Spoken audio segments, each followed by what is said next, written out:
Se suele pensar en la inteligencia artificial como algo casi mágico, ¿verdad? Pero la realidad es que toda esa complejidad se construye sobre un lenguaje matemático. Y lo más sorprendente es que es un lenguaje bastante sencillo en su núcleo. Hoy vamos a descifrarlo juntos. Y aquí está el gran misterio, ¿no? ¿Cómo es posible que una máquina, que al final solo entiende de ceros y unos, pueda comprender el mundo? ¿Cómo cogemos algo tan nuestro como una foto, nuestra voz, o el significado de una frase, y lo convertimos en puros números? ¿Cómo se traduce el mundo a matemáticas? Pues la respuesta, aunque parezca increíble, es esta, traduciéndolo todo, absolutamente todo, a vectores y matrices. Es que toda la potencia de la IA moderna se basa en esto, en su habilidad para coger cualquier concepto del mundo real y representarlo como listas y tablas de números. Y todo esto se rige por las reglas del álgebra lineal. Vale, pues vamos a empezar por el principio, por la pieza más básica. Si imaginamos que la IA habla un idioma, los vectores serían sus sustantivos. Son los objetos, las cosas sobre las que trata toda la conversación. A ver, en esencia, un vector no es más que esto, una lista de números uno detrás de otro. Pero ojo, lo importante no son tanto los números por separado, sino lo que nos cuentan todos juntos, en conjunto. Pero claro, esta lista de números no es algo abstracto y ya está. Es más bien como la ficha técnica de un concepto. Para una inteligencia artificial, el concepto de manzana podría ser un vector. Y ese vector tendría números que representan, pues, lo roja que es, lo dulce, su tamaño, su forma. ¿Se entiende la idea, no? Muy bien. Ya tenemos los sustantivos, los objetos, que son los vectores.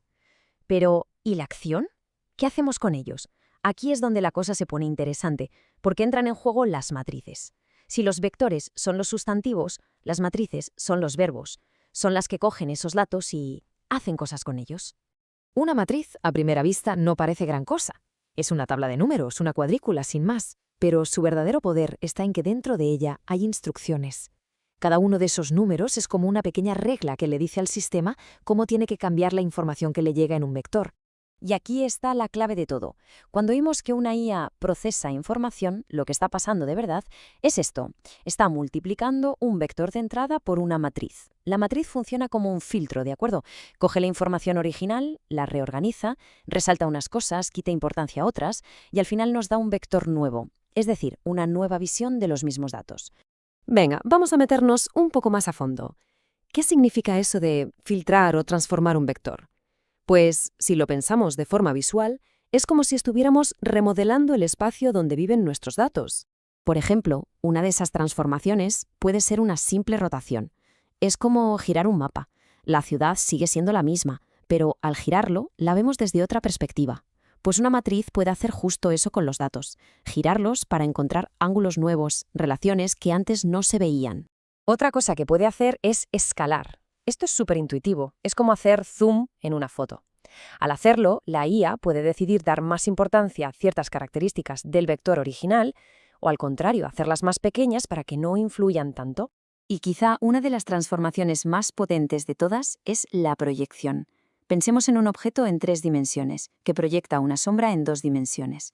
La sombra es una versión más simple, pero conserva la esencia de la forma, pues una matriz puede hacer eso, coger datos supercomplejos y proyectarlos a una forma más simple y útil, quedándose con lo importante. Claro, para que todo este engranaje funcione, las piezas tienen que encajar a la perfección. La cantidad de instrucciones de la matriz tiene que coincidir con la cantidad de características del vector. Es pura lógica. No se puede aplicar un filtro de 5 pasos a unos datos que solo tienen 3 componentes. Es el ejemplo de la clavija cuadrada y el agujero redondo. No hay más. Y ahora sí, vamos a unir todas las piezas, porque todo lo que hemos estado viendo, vectores, matrices, transformaciones, no es un ejercicio matemático abstracto. Es literalmente el motor que hace funcionar a las redes neuronales, el corazón de la IA moderna. Cuando escuchamos hablar de redes neuronales con sus capas, sus neuronas, suena todo muy biológico, muy complejo. Pero la verdad es que, en el fondo, cada una de esas capas, sin excepción, está haciendo una única y simple operación matemática. Eso es, una multiplicación de matrices. No hay más misterio. Lo que llamamos aprendizaje profundo o deep learning es en realidad una larguísima secuencia de multiplicaciones de matrices. Una capa transforma los datos, se los pasa a la siguiente que los vuelve a transformar, y así sucesivamente, hasta que al final del todo tenemos la respuesta que buscábamos. Fijaos, esta tabla lo deja clarísimo. Los términos que usamos para hablar de IA son en realidad una capa de abstracción. Una capa de la red es una matriz. Procesar es multiplicar. Y lo más importante, cuando la IA aprende lo que está haciendo, es ir ajustando poquito a poquito los números dentro de esas matrices, hasta que las transformaciones que hacen dan el resultado que queremos. El mensaje de todo esto no es que ahora tengamos que ponernos a multiplicar matrices a mano. Para nada. La idea es ganar intuición. Es entender que cuando una IA piensa, lo que está pasando por debajo es esto. Está girando, estirando y proyectando datos dentro de un espacio matemático invisible. Y claro, todo esto nos lleva a una última pregunta, una pregunta bastante profunda.